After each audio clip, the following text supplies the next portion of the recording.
Hey everyone, it's David out here in Korea on week 31. This week started out pretty nice, not too much pollution in the air, and some of the dust that was in the air has kind of moved off. Later in the week it came back, but for the most part the week started out pretty nice and fair.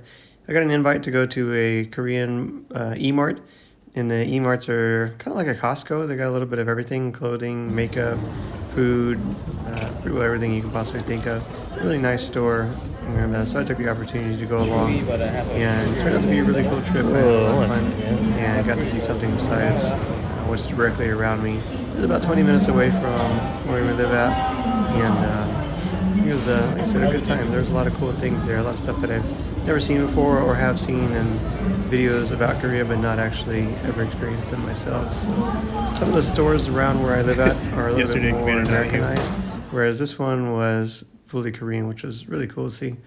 They had all different kinds of fresh fruits and vegetables and things like that, and a lot of them were cheaper than what you would usually find in the United States comparatively, and some were more expensive. And then there's some things that I've seen before, some things that I haven't seen before. But I ended up getting a couple of things here.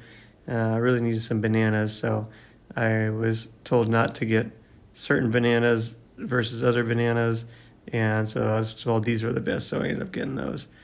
I wanted to get a honeydew melon, but when I looked at the price of it, it was going to be about $12 to $15 for one melon, so I ended up saying no to that, and instead I got some of these mangoes, which are apple mangoes, which turned out really, really good too.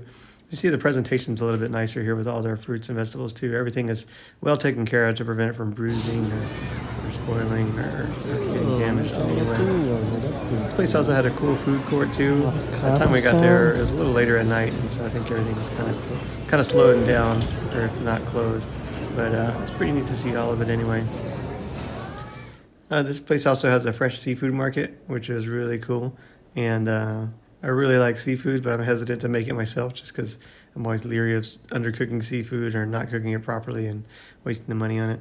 They also have these cool cakes, and all these, the Korean shops are well known for their decorative cakes, and these were pretty cool. They were no exception to what I had seen.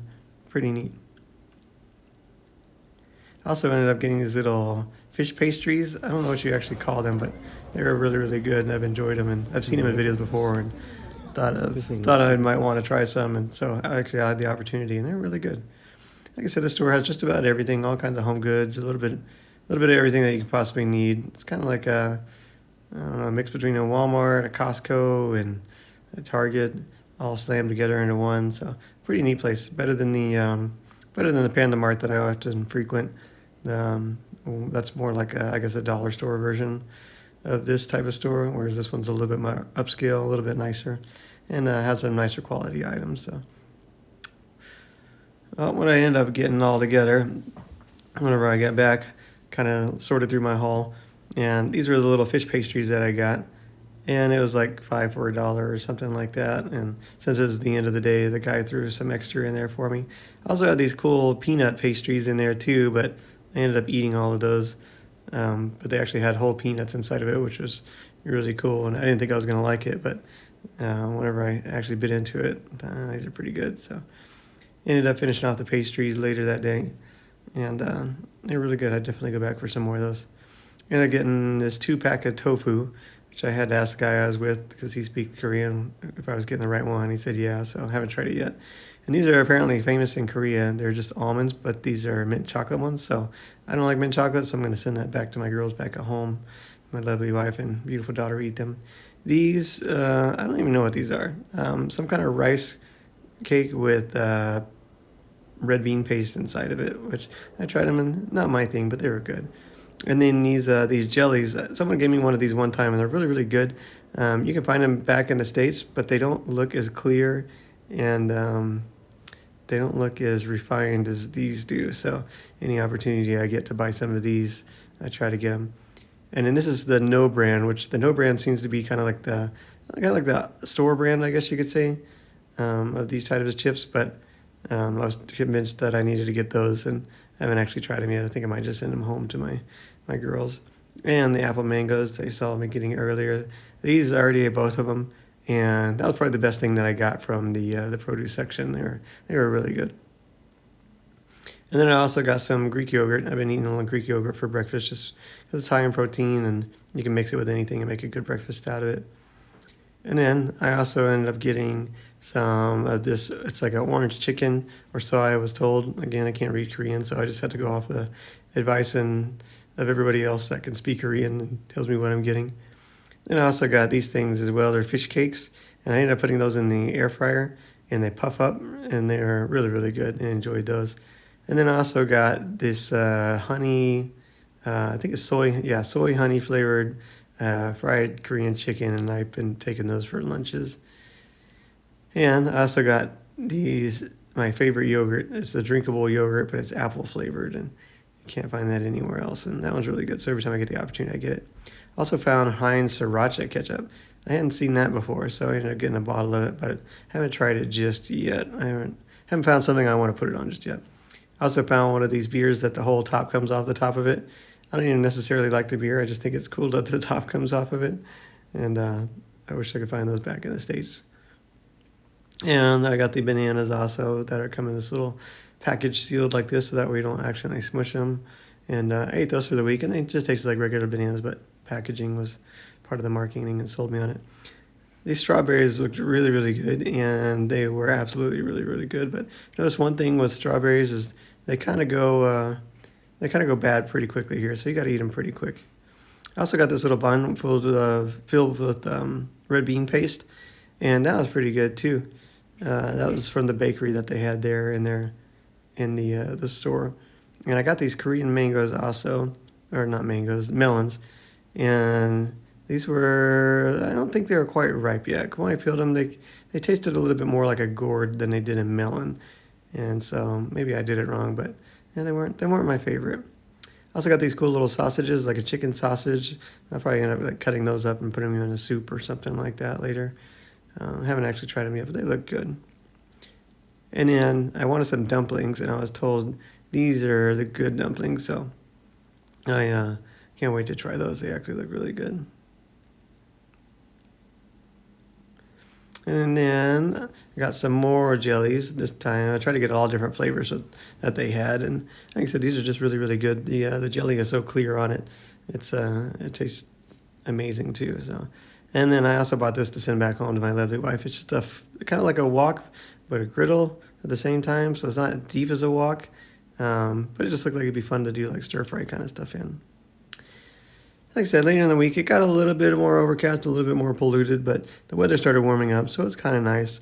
I ended up visiting somebody else who lives out in town, and whenever I was walking back from their house, I noticed that a lot of the trees that I filmed about 2 weeks ago, I think it was, when I took a walk to the park, have actually started blooming now, and so pretty well within lining the streets of the town is all of these cherry blossom trees that have come out in full force now with the white blooms, and this look really cool. And this is the park that I was at, I think last week, and nothing was blooming there, and it was all gray, but you can see like the landscape is starting to change just a little bit and become more green and a little bit more flourished with leaves on the trees, and starting to take a turn just a little bit more towards what looks like springtime.